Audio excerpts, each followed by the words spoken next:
জমাদার সানি চলে গেল, আর 3-4 দিন পরে রজবের চাঁদ উঠবে, রজব শাবান 2 মাস পরে রোজা আসতেছে, রাখবো তো ইনশাআল্লাহ রোজা? রোজার সাথে বলেন রাখবোই ইনশাআল্লাহ। রমজান পাইলে ইনশাআল্লাহ, সুস্থ থাকলে ইনশাআল্লাহ, বাড়ি থাকলে।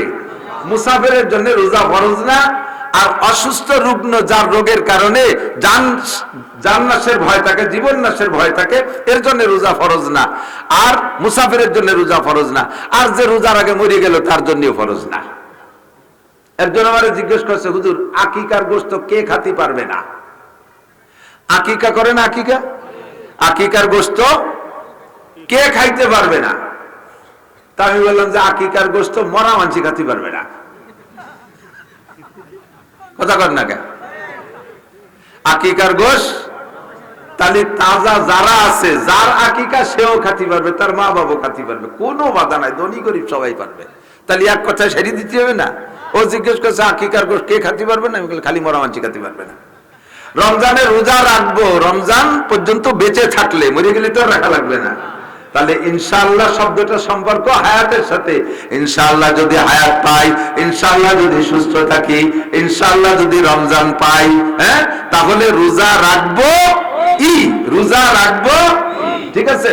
রমজান মাসে রোজা রাখা, আপনি রোজা রাখছেন, আপনার তো আল্লাহ তাআলা ভরপুর নেকি দিবে।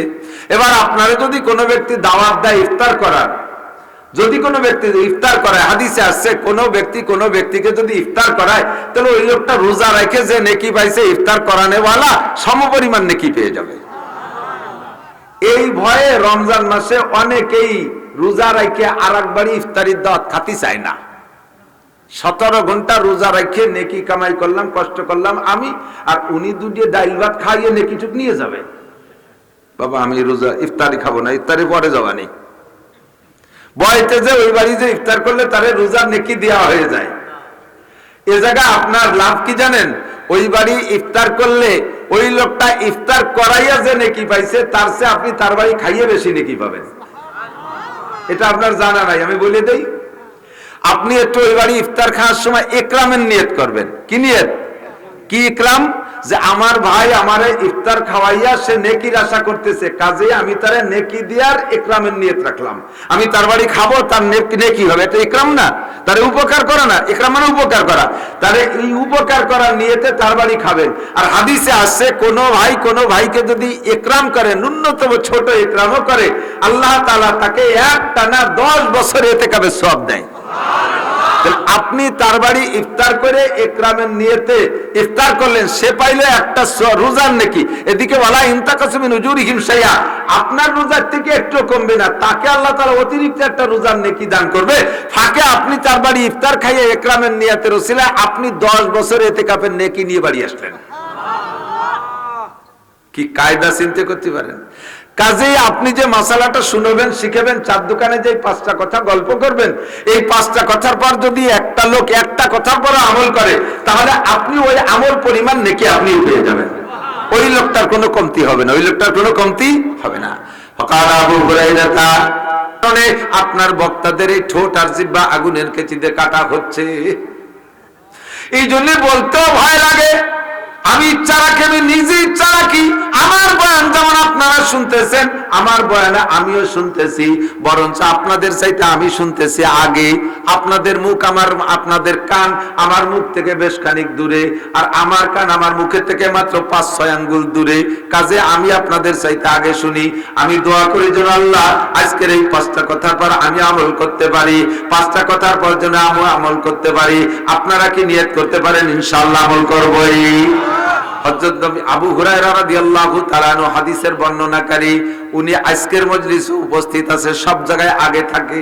হুজুর বললেন, মাইয়াখুযু মিন্নি খামসা খিসালিন ফায়ামালু বিহিন্না, আমার থেকে 5টা কাজের কথা কে নিবা, নিজে আমল করবা, আও ইউআল্লিমু মাইয়ামালু বিহিন্না, অথবা চায়ের দোকানে বসো, চা স্টলে বসো, গল্পের মজলিসে বসো, দুনিয়ার পচা দরবার বাদ দাও।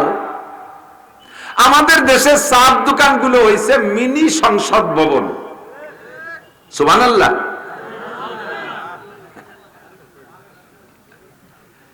ইফারেতে আমরা চার দোকানে বসে যা দড়ি দরবার করে পাঠাই দেয়, শেখ হাসিনা সেই অনুযায়ী দেশ চালায়। মনে হয় যে এরকম এত বুদ্ধি দেয়, অথচ ওই বুদ্ধি আগে তো ফেরি পার হয়ে যাওয়া লাগতো, এখন তো ব্রিজ হয়েছে, তবুও ব্রিজের টোলের আগে শেষ, ও বুদ্ধি পাওয়া যায় না। চার দোকানে বসে ভাও গল্প না করে আজকের 5টা কথা আলোচনা করা যাবে তো ইনশাআল্লাহ। নবী বলতেছেন নিজে আমল করবে অথবা অন্যকে শিখাবে, তারা কথাগুলোর পর শুনে আমল করবে। লাভ কি? শুনে এনে দিক তাকান। আমি বয়ান করি, আমি নিজে আমল করার নিয়ত রাখি, পাশাপাশি সৎ কাজের পথ দেখাইলে ওই দেখানো পথ অনুযায়ী যেই লোকগুলো আমল করবে, তারা আমল করে যে নেকি পাবে, পথ দেখানো হলো সমপরিমাণ নেকি পাইবে।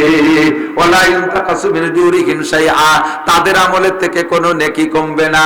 আপনি আপনার আরেকজনকে পথ দেখাইলেন, সে আমল করলো, ওই লোক আমল করে যে নেকি পাবে, আপনি পথ দেখান ওয়ালা, আপনি সেই নেকি পেয়ে যাবেন, অথচ তার একটা নেকিও কমবে না। কন্যা সুবহানাল্লাহ।